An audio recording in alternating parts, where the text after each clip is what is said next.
దేశ ఐటీ రంగంలో మరోసారి హైదరాబాద్ పేరు మార్మోగుతోంది. గ్లోబల్ క్యాపబిలిటీ సెంటర్లను అంటే జీసీసీలను ఆకర్షించడంలో గత 2 ఏళ్లలో హైదరాబాద్ బెంగళూరును మించిపోయిందని తెలంగాణ ఐటీ మంత్రి శ్రీధర్ బాబు వెల్లడించారు.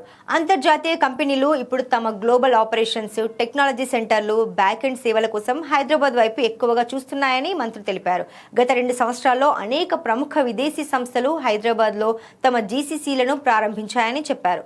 ప్రస్తుతం భారతదేశంలో జీసీసీల మార్కెట్ వేగంగా విస్తరిస్తోంది. ఈ పోటీలో బెంగళూరు సంప్రదాయంగా ముందుండగా ఇప్పుడు హైదరాబాద్ బలమైన ప్రత్యామ్నాయంగా ఎదుగుతోంది. ముఖ్యంగా తక్కువ ఆపరేషనల్ ఖర్చులు, మెరుగైన రహదారులు, ఆధునిక ఐటీ మౌలిక వసతులు మంచి కనెక్టివిటీ కంపెనీలను ఆకర్షిస్తున్నాయని ప్రభుత్వం చెబుతోంది.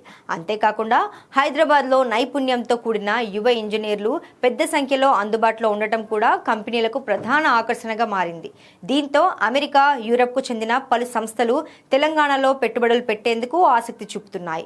తెలంగాణ ప్రభుత్వం కూడా ఐటీ రంగానికి ప్రత్యేక ప్రోత్సాహకాలు అందిస్తూ కొత్త కంపెనీలకు అనుకూల వాతావరణం కల్పిస్తోంది. రాబోయే సంవత్సరాల్లో హైదరాబాద్ను ప్రపంచ స్థాయి టెక్నాలజీ హబ్గా తీర్చిదిద్దడమే లక్ష్యమని మంత్రి స్పష్టం చేశారు. ఐటీ రంగంలో హైదరాబాద్ వేగంగా ఎదుగుతుండటంతో దేశవ్యాప్తంగా ఇప్పుడు తెలంగాణ మోడల్పై చర్చ జరుగుతోంది.